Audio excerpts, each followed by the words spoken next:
I want to chill with her. I want to listen to music with her. I want to eat with her. I want to just walk around town with her and just be like, this is my girl, Abigail.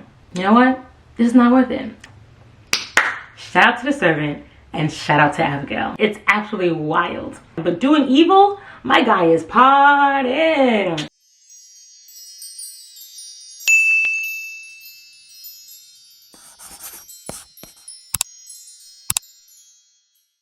What is going on to all the two guys out there? It's your girl V here, and I am back with another video, and I am so excited to share with you guys another Bible book club video. One of my favorite videos to create now, because I'm really showing you guys my favorite biblical characters. We did Esther, we did Job, we did Nehemiah. So now we are diving into another character, and as you see from the title down below, we are doing the phenomenal Abigail. Abigail is my girl. When I first heard of the Abigail and Nabal story, immediately I was fascinated with her. I want to meet her. I want to talk to her. I want to have a one-on-one with her. I want to chill with her. I want to listen to music with her. I want to eat with her. I want to just walk around town with her and just be like, this is my girl, Abigail. That's how much I am fascinated by Abigail. Without further ado, let's just dive on into the beautiful story of Abigail and Nabal. And you'll see why Nabal gets that tone. First off, let me section off how this video will go. I will share 7 key events that happened in the beautiful story of Abigail and Nabal, and then I will share some lessons I've learned from this story as well. For the very first event, we have to be introduced to Nabal, right? We see here in 1 Samuel 25 verse 2, we see who Nabal is. It says, there was a wealthy man from Manon who owned property near the town of Carmel. He had 3,000 sheep and 1,000 goats, and it was sheep shearing time.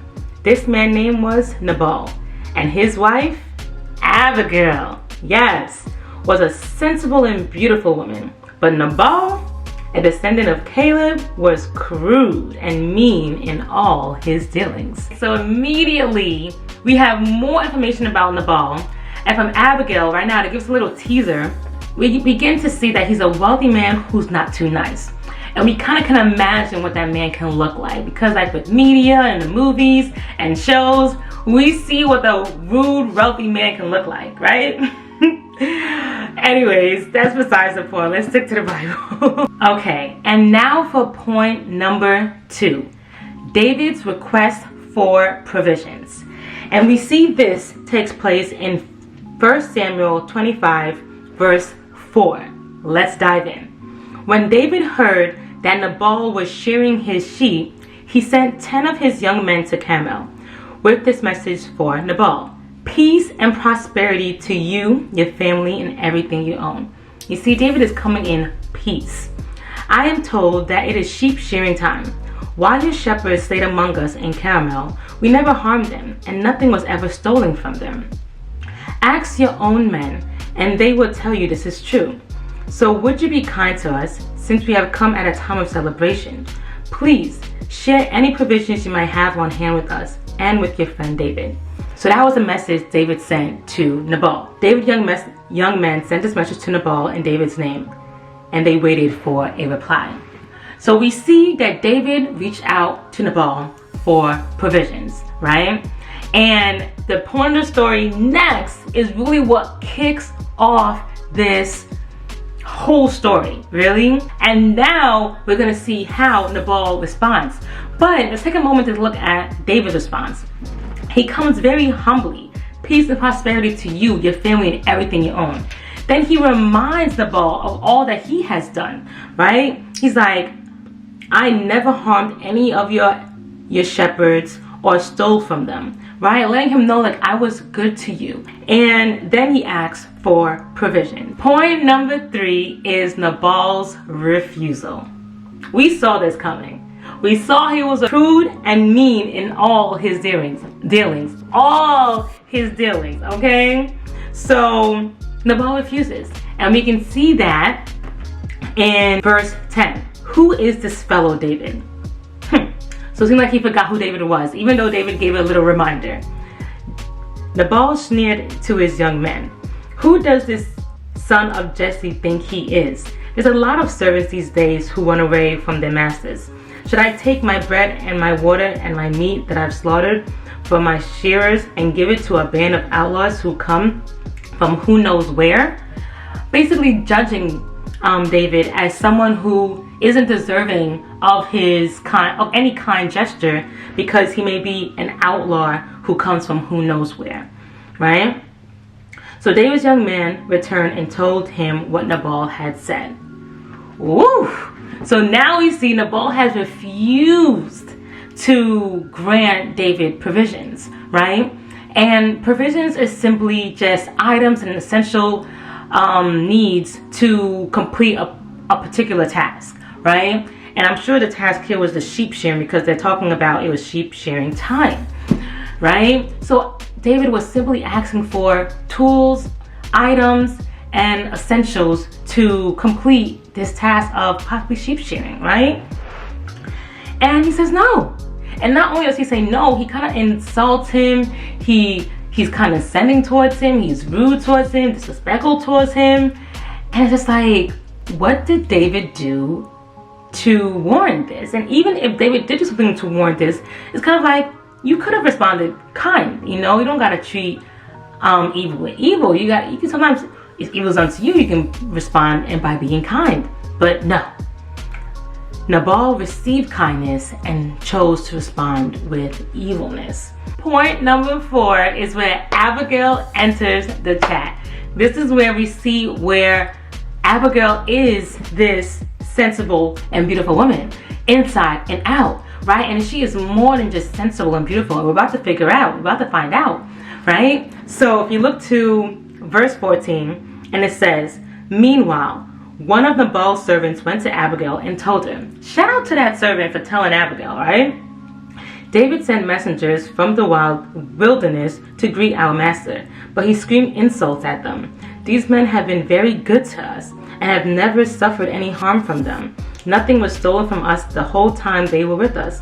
In fact, day and night they were like a wall of protection to us and the sheep.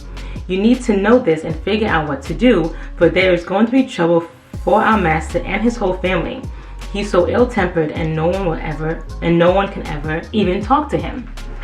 So we see that this servant too, shout out to the servant for being so wise and discerning by taking this message to, well, updating Abigail to what just happened about Nabal throwing insults and being disrespectful to David. So I'm bringing this message to you, Abigail, so that you can do something, because no one can talk to him. But maybe you can.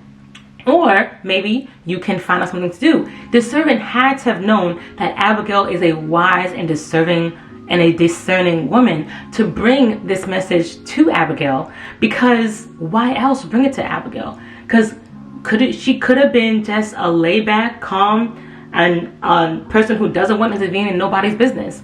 But there must have been something about Abigail that this servant knew that Abigail was going to intervene, and Abigail was going to bring peace, and Abigail was about to solve any type of mishap that could have took place. Shout out to the servant and shout out to Abigail, right? I love it. So let's go a little bit further to see how Abigail intervenes, and we find that in verse 18 and 19.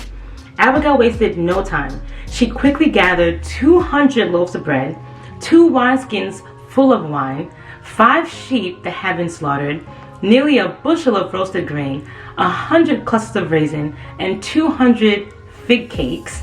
She packed them on a donkey and said to her servant, now go ahead, I will follow you shortly. But she did not tell her husband Nabal what she was doing.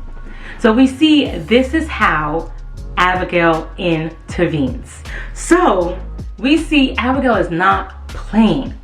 She's going to intervene, and she's going to do something to bring peace amongst her household, amongst her life, because she knows as her husband does all these mean dealings, it's going to affect her household. And Nabal fails to realize that. You think that just being mean and crude is like a power move, But there's consequences to you abusing your power like that, because it can now trickle and harm your family. And Abigail sees this, and which is why she intervened. Like, Abigail didn't just intervene for Nabal's sake. She intervened for her whole family's sake. A woman who's going to protect her family and not think that this is just going to be a Nabal issue. Because it would be naive of her to think that, oh, this is a Nabal issue, I'm not going to get my hands dirty in Nabal's dealings. No. All right, point number 5 is Abigail pleads to David. All right, so we see that if you continue reading in verse 20, as she rides her donkey into a mountain ravine, she saw David and his men coming towards her. David had just been saying a lot of good it did to help this fellow. We protected his flock in the wilderness, and nothing he owned was lost or stolen. But he has repaid me evil for good. May God strike me and kill me if even one of his household is still alive tomorrow morning. So we see that David is so furious that he's going to kill Nabal if even one man in his household is still alive. So basically Nabal and his entire household. So it was right for Abigail to intervene and not think that this is just Nabal's dealings. I'm just gonna be over here and be his little wife over here. So David's ready to kill. David is ready to kill. So now let's see how Abigail encounters David and how that all goes down. So beginning in verse 23, when Abigail saw David, she quickly got off her donkey and bowed low before him. Very humble, right? Showing that she comes in peace and humbly before you. She fell at her feet and said, I accept all blame in this matter, my lord. Please listen to what I have to say. I know Nabal is a wicked and ill-tempered man. Please don't pay any attention to him. He's a fool, just as his name suggests. Whew. But I never saw the young men you sent. So essentially, Abigail did a lot in just those few lines. One, she bowed before him, showing peace, humility, so humble, right? And second, she took all the blame, took all accountability, even though she didn't have to. I accept all the blame in this matter, right? Third, she asked him, like, please listen to what I have to say. Basically, showing her like, I come in peace. Listen to what I have to say, because I come in peace, right? And fourth, she acknowledges that Nabal is wicked and ill-tempered, but please don't pay attention to him. So she kind of throws Nabal still under the bus while taking full accountability. Now we're on point 6, which is David's response. Let me just point out, I can tell David was very touched by her humility and her discernment by taking the blame so that no harm is done to Nabal and anyone in her household. She wants to take all the blame so that David can look at her and see how she comes before him humble. Oh, another thing is, Abigail knew David's history, right? And I thought that was very commendable as well, because it's one thing to come before somebody with humility and peace and not know how they would respond, because that's very fearful. Because like, I don't know you from Adam. I don't know what that means, but I don't know you at all, right? But it shows here in verse 29 that Abigail knew a bit of the history. Even when you were chased by those who seek to kill you, your life is safe in the care of the Lord your God, secure in his treasured pouch. But the lives of your enemy will disappear like stones shot from a sling. When the Lord has done all he promised and has made you leader of Israel, don't let this be a blemish on your record. Then your conscience won't have to bear the staggering burden of needless bloodshed and vengeance. And when the Lord has done these great things for you, please remember me, your servant. So here, Abigail is showing that she knows of David, right? Because she mentioned here the sling, when we know that David and Goliath, when David defeated the Goliath, and you were chased by those who sought to kill you. And this is when Saul was chasing David, because Saul was, I guess, angry with David because David was going to be king, was supposed to be king, but Saul was king, and he didn't want to give up his reign. Okay, now let's go to David's response. Praise the Lord, which is verse 32. Praise the Lord, the God of Israel, who has sent you to meet me today. Thank God for your good sense. Bless you for keeping me from murder and for carrying out vengeance from my own hands. For I swear by the Lord, the God of Israel, who has kept me from hurting you, that if you have not hurried out to meet me, not one of Nabal's men will still be alive tomorrow morning. Then David accepted her present and told her, return home in peace. I've heard what you said, and I will not kill your husband. So boom, we see here that David's response is so pure, so forgiving, so loving, understanding, respectful to Abigail, and which brings peace and protection to her household and her husband Nabal. And I think that's just a beautiful thing. It shows more of the type of man David is. And I think it's absolutely beautiful. Sometimes when you're so like ill-tempered and so full of rage, nothing can be done to calm you down. You're going to continue to be full of rage. You're going to continue to be upset. And you continue to be just hot-headed.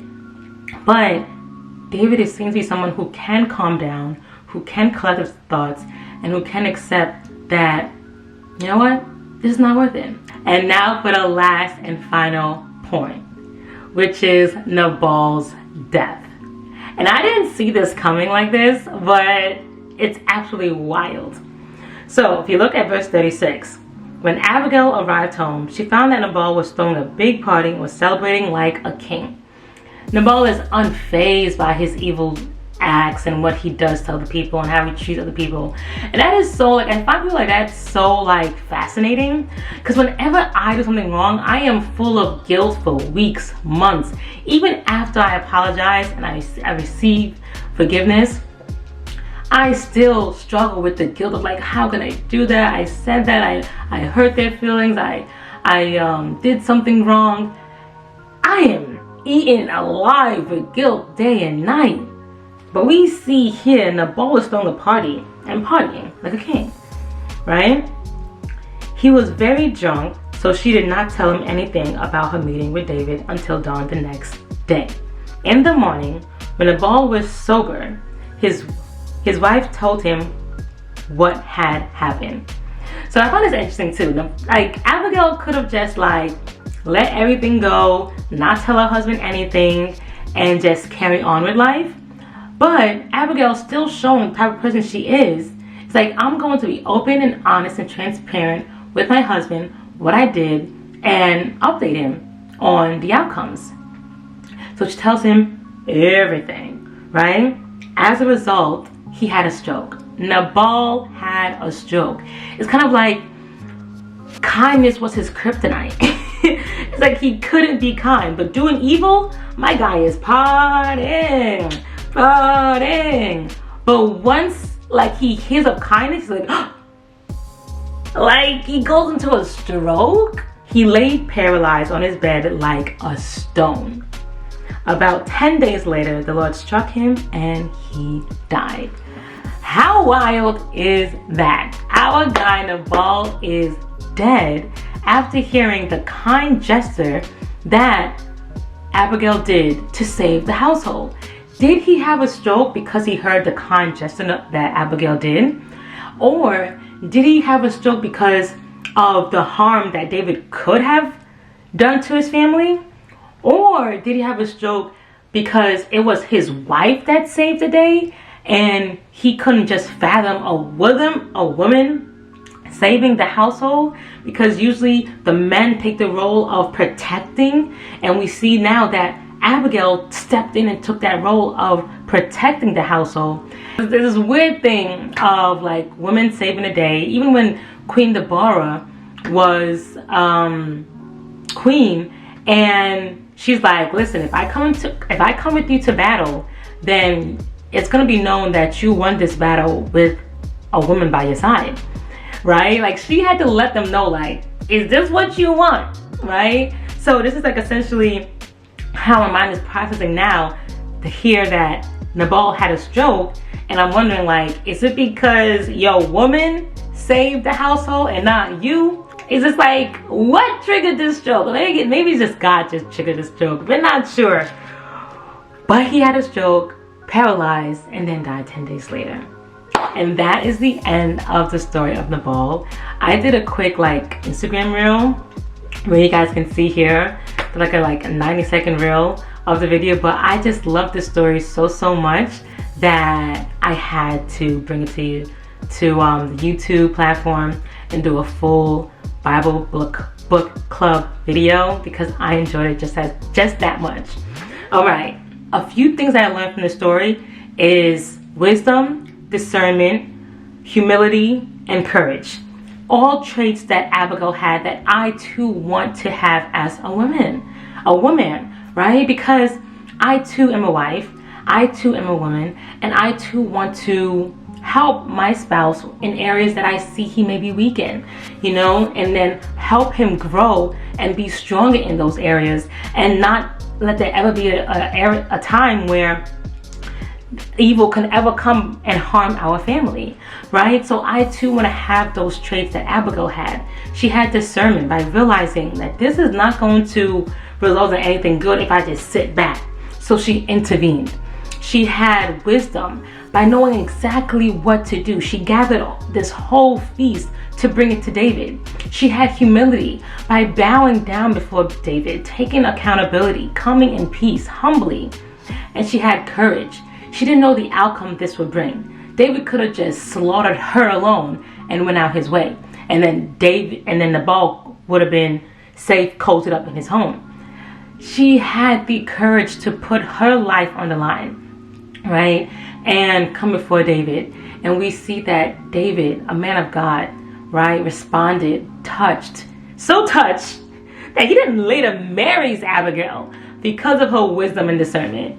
So it just shows that we have to try to practice and instill in us these beautiful traits that will make our lives and the people around us lives safe and loved and protected and just full of joy and happiness. Because when you live out positive traits like wisdom, discernment, courage, humility, love, joy, peace, gentleness, all the fruits of the Spirit as well, that brings nothing but positive outcomes in return. You never have to look over your shoulder. Well, sometimes you still do, because sometimes even being kind to other people, it's still being treated with evil, as we see in Nabal and David. You still look over your shoulder, but it's like you live more at peace knowing that I did right.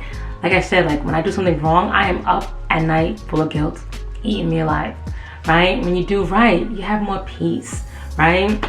So anyways, I say all that to say, this story of Abigail is like one of my favorite stories in the Old Testament, right? I hope these 7 key points inspires you to dive in, okay? Just go into 1 Samuel 25, verses 1 to 38. And I'm sure you'll enjoy the story too. And I'm sure you'll receive the same lessons I learned. There's so many more lessons to take as well. And I hope you guys enjoy it. Hope that becomes your victory. Thank you for watching this video and hearing about my victory in this Bible book club all about Abigail. And I'll see you guys in another video. I love you, Victory Riders.